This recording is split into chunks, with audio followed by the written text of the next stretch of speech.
Hey everybody, what we have here is a Peerless transmission from a DR all-terrain mower. The model number will be listed right here.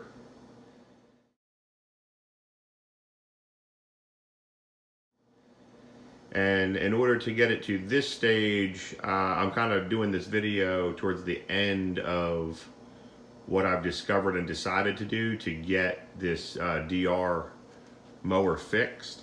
The year is late 90s, about 99 model. It's the walk behind DR all-terrain brush mower. There's another video link I'll post below that basically someone else already does that gets it to the point where you could slide all of these sprocket gears off of the shafts. And so I'll just, the point of me making this video is I was planning on fixing this, and I wanted to share my thoughts on that, and then if it's helpful for you guys, you know, take it for what it's worth. So this is the top side of the transmission. The model number is 700-073, and it is a Peerless Tecumseh model, so model number 700-073. And another video someone had posted about not taking the whole transmission off and removing the bottom to access it. I did not do that on this. This is the top and this is upside down, but I just wound up undoing the 6 bolts from the top side and taking it out very gently. And the reason everything did not fall apart was because the shifter arm was still connected down in there and bolted through there. So the shifter arm was locking everything in place, and once I had the top off, then I gently undid the bolt that held the shifter arm on, and I was able to pull everything out. So these gears, this is in order they have come out. So basically, like I said, if this is your drive sprocket, top side of the transmission upside down, and this is where the first gear was coming in with power from the pulley from the engine.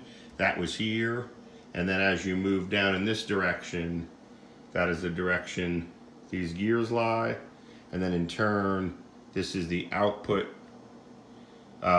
shaft, which the direction these gears are on this way matches the way they were on here, and then into the output shaft here.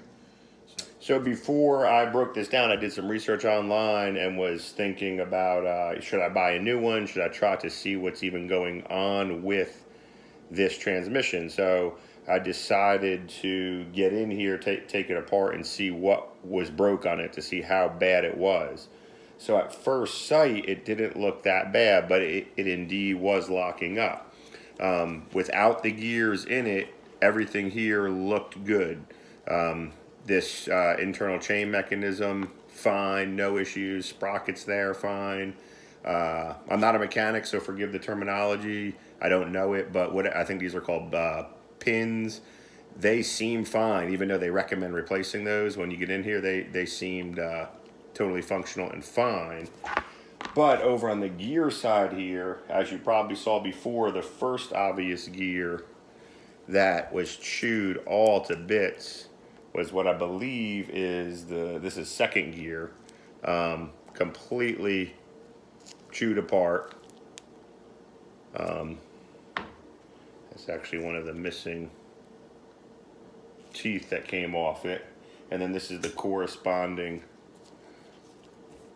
sprocket on that side. Not that bad, but you could see up top here also teeth missing. So these were all down in the bottom of the transmission. At first glance, all of the other gears looked fine. However, once I cleaned the grease off and looked further inspection, this main input gear, I don't know if the camera will pick it up, but there must have been, I noticed right away it was not perfectly level. it was beveled basically. And I said, okay, that doesn't look right. And then sure enough, like I said, I don't know if it'll show with the grease, but there is a crack all along here. So not enough for me to break it. It still appears functional and that it would be a strong piece, but not something I would want for long-term use. You can see it right there, the teeth cracked. And it's not cracked through the bottom, but it's cracked all through there. So I said, okay, well, let me see if I could get these replacement gears. So here's the takeaway. Luckily, I found a local dealer that has all of these gears in stock in Ashland, Virginia. I went there in person, so right away shipping cost was out of the equation.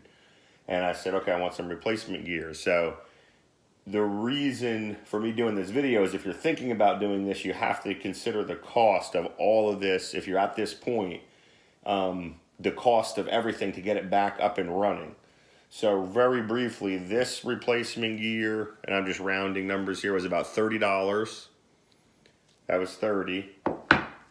This replacement gear was 10. This replacement gear was also around 30, a little less. So we're up to 70 bucks right there. The grease that they recommend to use in this, I forget the name.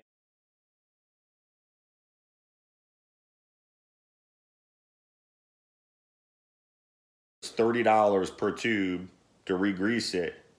And then if they wanted to seal it when you put it back together, that was $20 per tube.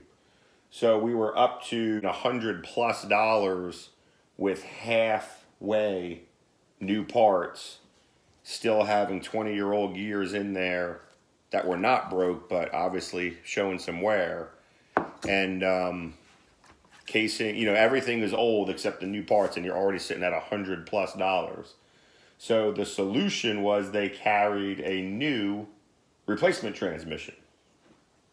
And that's what this is. So it is model 700073, but that's the new part number there, 794698.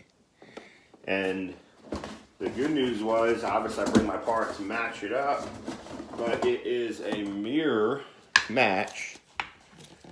Comes fully greased.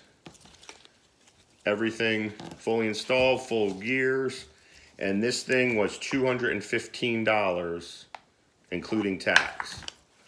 And that does show the 700073 replacement.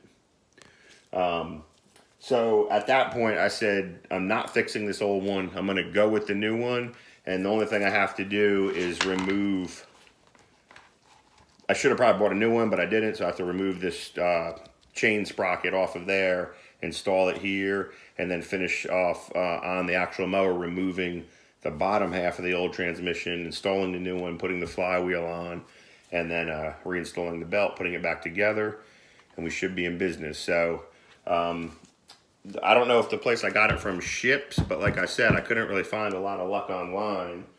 But it's a Peerless gear from Salem, Indiana. But the place that I use, very nice place, RBI Parts Counter.